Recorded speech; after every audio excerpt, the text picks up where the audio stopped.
Hey, how's it going, guys? Mr. Boss for the win here, and in today's Grand Theft Auto 5 video, I'm going to be doing my buyer beware and everything you need to know before going into any sort of the new DLC content that has just arrived in Grand Theft Auto Online. That's right, so today I'm going to be giving you guys some warnings on some of the new bonuses, content added, things you should just be aware of before buying, and things that I have noticed that you'd probably want to know before spending any of your hard-earned cash. So let's start with the only new thing that you can buy within this update, and that is the Yuga Classic van. Now, with every vehicle or every new thing that's added within this update, there's always going to be a price to buy it. And this one, fortunately, is not that bad. So the price of the Bravado Yuga Classic van is $195,000, which makes it one of the cheapest DLC vehicles we've recently received. I mean, it kind of puts it on point with some of the bikes that we received in Grand Theft Auto Online Bikers. Now, there are some people that are still complaining about that price because,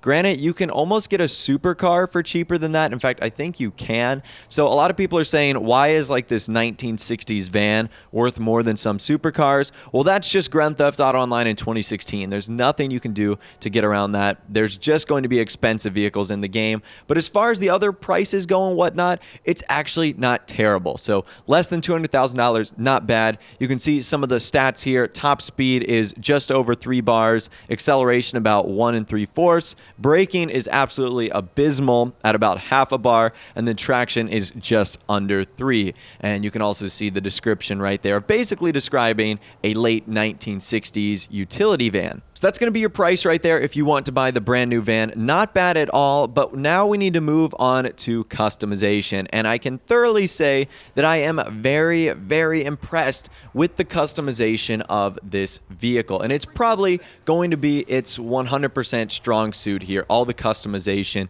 you can do to this vehicle. So when you drive it into the Los Santos Custom Shop, you're going to have 21 different options, which is super nice. There's a lot of things you can add, like you can change the side steps, you can upgrade the exhaust, and then obviously probably the biggest part about this entire vehicle is the livery. There's 13 different livery options. All of them are extremely cool in my opinion. Now, you can get a little bit pricey here, especially if you do play around with some of those livery options, because they are $15,000, $16,000, $17,000, $18,000, but as long as you just choose one and roll with it, you're not going to be spending too much money, but they are awesome. As we kind of touched on earlier, one of them is like a Mystery Machine livery. Another one is awesome. It's like Chihuahua hot dogs. I think that one's pretty cool. There's also a ton of Rusty liveries, which I think adds a very cool, unique look to this van. If you wanted to give it a more old school, rusty, beat up style, look, that's something you could totally go for, which I think is awesome. You can add a pretty cool spare tire to the back, as well as some upgrades for some wheel arches, for a sun strip. And what's also cool is, as I touched on earlier, it has 3 paint job options: primary, secondary, and tertiary. And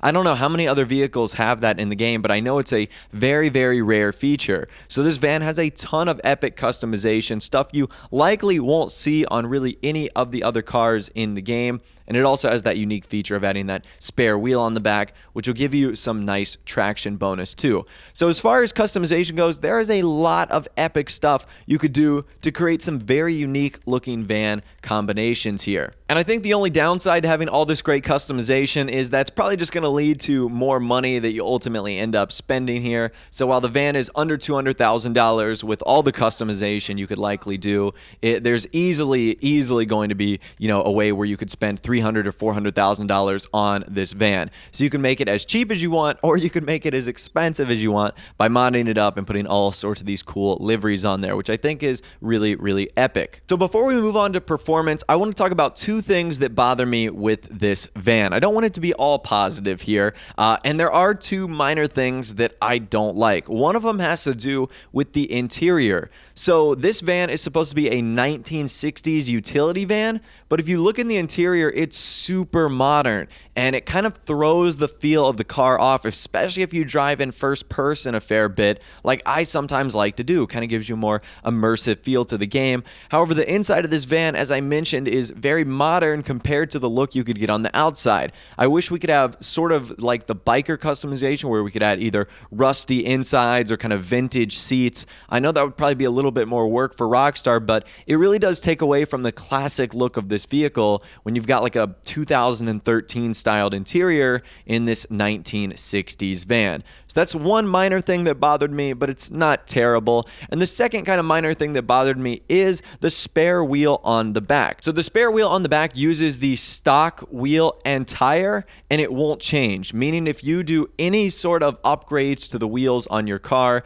and you still have that tire put on the back, it's going to not be matched up the same way as the wheels you have on the car. It's going to be different compared to the other ones. As you can kind of see here, I've got like a Mystery Machine vibe going on, and because I've got that spare tire on the back, it doesn't match up, which kind of looks a little bit awkward. So I would recommend, if you're going with that tire on the back, you might want to stick with the stock wheels, because if you're OCD like me, that'll make sure that everything is nice and even and uniform here. So now what I want to do is talk about the performance metrics of this van in terms of racing, how it's going to do in a racing situation. And I'm going to be very honest with you here.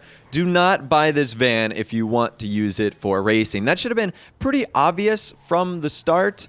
But at the same rate, I'm not sure how many of you guys would have, bought this van thinking it was pretty quick or not, because it is absolutely not. This van is not fast at all. You can probably tell that just by the stats. Some of the best vans in the game are the Moonbeam Custom, the Rumpo Custom, which was added with Finance and Felony, and this van does not compete with that at all. In fact, I didn't even bother really doing a speed test or anything like that, because the results are pretty obvious and they speak for themselves. This van is not fast at all. In fact, it's slower than the regular Yuga van. So the Yuga van is going to be faster than this, old 1960s classic van. So like I said, it's very slow. Do not buy this van if you're going to be racing with it. But honestly, how many people are actually doing van races in online?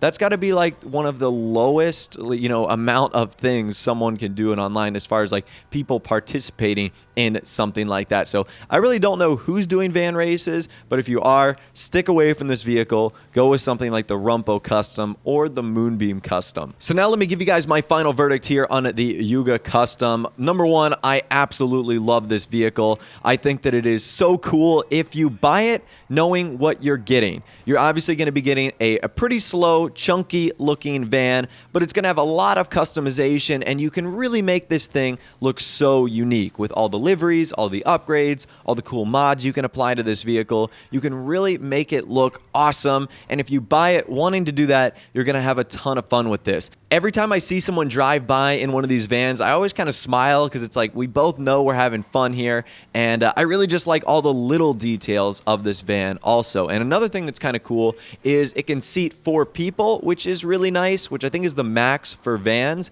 Some only seat 2. This one happens to seat 4, which I think is great. And also, the back doors slide open. They don't open out, which I think is a really nice and unique feature on this van. And it obviously allows players to shoot out of the van a little bit easier too, which of course is something that I think is really awesome. So bottom line, it's not that expensive. It's not that quick either, but it's got a ton of unique upgrades, mods, and customization. And I really do love this van. I think it is absolutely incredible and so awesome. And I would definitely recommend that you go out and get this if you, of course, have the money and if you know that it's not going to be a racing vehicle. Now, really the only other thing as far as buyer beware I can give you guys today is just to be careful with some of the discounts that are going on right now. I always like to give out warnings that Rockstar put off 25% discounts on a bunch of pretty expensive things in the game, like the Super Velito Carbon, a bunch of rims, liveries, and stuff like that. I think those are fine to do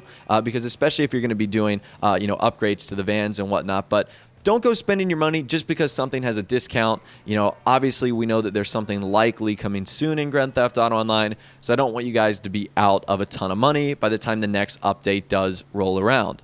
But anyways, that's really all the information I have for you guys today, and really everything I can tell you about this new vehicle in the game. There wasn't anything else added. There's nothing else you can purchase. Obviously, the Kill Quota Adversary Mode isn't really a buyer beware because you can play it if you want. If you don't like it, you can choose to ignore it. There wasn't any new clothing added, and this is the end of the unreleased content in the game. There's going to be no more added. So the next update is going to be where we'll get the next set of new content. But like I said, that's all the information I have for you guys today. today. If you guys did go and enjoy this video, though, a like rating would, of course, be awesome. And also, subscribe to my YouTube channel if you are new or you like daily GTA 5 videos like this. I will be live streaming here in a little bit on my channel, so please do stick around for that. It's going to be a ton of fun. I also think I'm going to be giving away a shark card on that stream. Can't promise anything yet. Guess you guys are just going to have to tune in to find out. But of course, out of the way, guys, like I said, thanks so much for watching. Take care, and I'll see you guys in the next video.